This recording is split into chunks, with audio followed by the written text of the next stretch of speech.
Well, we got B Squad today for day 3, US Open. They look like they're going to be not quite as hard as I thought they were going to be, but it's going to take probably like 75 over total to make the cut today. I'm sitting at minus 50, so I'm looking like I'm going to need a huge block. So one of these, one of these, one of these. Let's get to ball.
What did you text me before the start of the block? This is our time. This is our time. This is our time. And by our time, your our time. time. Your Our time. time. Oh, our time? Together. Together, forever. Bad boys for life. Woogity, woogity, woogity, woogity, woogity.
Matt Sanders, What's up?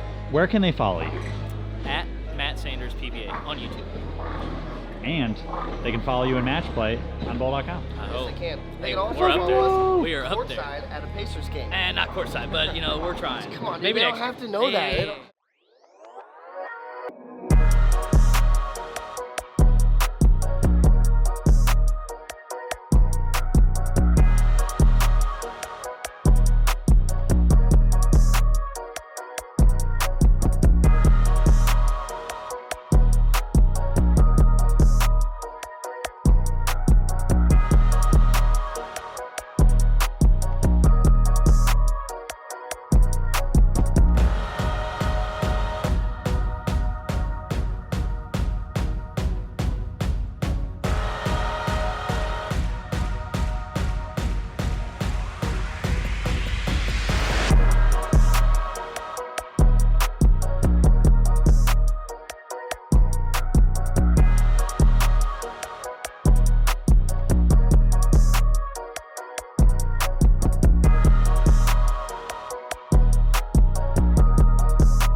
wrapping up day 3, my final day, I switched to reactive super late with like 3.5 games to go, and I ended up striking out the back half of that game 5, and then game 6 I shot 260, and then game 7 I shot 220 with a chance for 230, and then game 8 I shot 210 or 220 again. So ended really strong. Learned a lot there that, you know, instead of trying to fight the friction early with urethane and trying to use it ball speed and angle and maybe a little bit of loft and rotation, I should have just not tried to fight it, just bypass straight through it, go to a reactive ball that's going to be a little cleaner than a urethane ball would be, and you know, lesson learned.